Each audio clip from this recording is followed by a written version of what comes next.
scenario about selling them a leisure boat, a leisure boat for $2,500. It's mind-boggling that you would think that an intelligent person like me would accept that. Okay, forget the truck. You have the truck now. Yes. Okay. You haven't finished your story with me, so you sold the boat, and he gave you $1,200. Correct. I gave him the $1,200 back, which made us even on the truck payment, and he gave me the title. Tina signed it, and then I brought it back to Minnesota and put it in my name. Okay. Who signed it? Tina signed it. My name was on it as well. Your name? Yes. As joint owners with him? Yep. Co-signer. Oh, interesting. In what month did Mrs. Smoody? Yes. Sign over the car to you? The same day that I gave Jerry the $1,200, that would have been in September. Now, do you remember the $1,200? No, it was $1,000 that he paid toward the loan when I sold the boat for him. Okay. And it was his boat that I sold for him. Okay. You did not create this as a marital debt. It absolutely was a marital debt. So I'm dismissing that portion of your claim that deals with the truck. Now, let's deal with the rent. The rent that you're talking about was rent in what property? The farmhouse that they rented. From when to when? 2016, November 2020. And over the years that they lived there as a couple. Yes. The rent was paid to a landlord. Correct. By you. Yes. Is that right? Correct.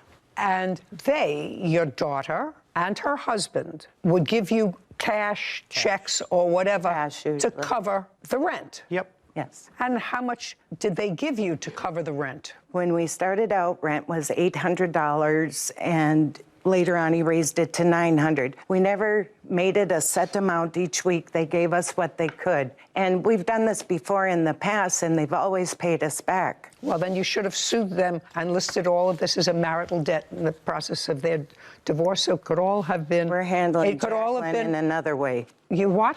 We're handling Jacqueline alone. I don't understand what that means. Well, you're saying it was marital. Just a second. Does that mean that you've already served your daughter with a summons? Not yet, no. Of course not. Of course not. And you did know when they were divorcing. Yeah. You did know when they Yeah. were divorcing. I'm not buying anything of this lawsuit, most of which, at least the rent part, is totally stale. I'm just curious, Mr. and Mrs. Smoody. Somebody wants to answer this question for me. Mr. McDonald has custody of your two young grandsons, who I assume that you were close to because they lived with you in your house. And you seem to like live with us. The two boys came back to live with us. From when to when? December of 2021 until July of 2022. 6 months we had them. Just a second, 2022. Was there a court proceeding? No, But then in July, they went back with their father. that's accurate. And they've been with their father since. Yes, Okay, so the boys lived with you for 6, 7 months. right.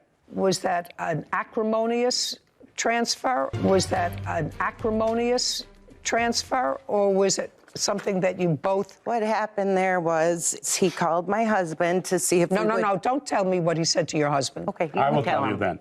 He called me in December and asked me if I would please take the two boys. I told him, I will take them, Dalton, if you start making regular payments. Oh, well, we're out of the money business now, sir. What you're saying is from 2017, when the children were in his custody, your daughter may have been there, but they were in joint custody, and then he maintained custody of the children, and during the time he maintained custody of the children, there was no question whatsoever that he was not paying you back money. He did not make any payments to you. Occasional here and there, we don't keep records. All of a sudden, now you have the boys with you, and then in July, he comes back and he takes the boys back. All I asked you was whether that was an acrimonious, which is an unpleasant, or a harmonious transfer of the children. Mr. Smoody was in July.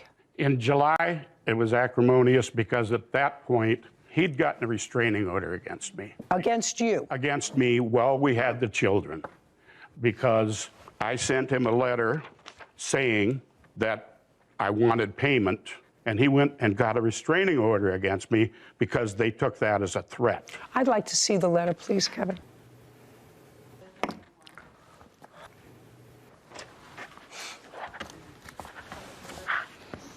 And this is what needs to happen moving forward. That's correct. You need to mail me $200 on the 1st of every month and $200 on the 15th, starting March 1st, 2022. If I do not get these payments on time, the following will happen, which is, you know, you could say, I'm going to sue you, right? I'm going to sue you, but that's not what you say. You say, I will go to your boss and talk to them about garnishing your wages. Any employer that has gone through all the paperwork and red tape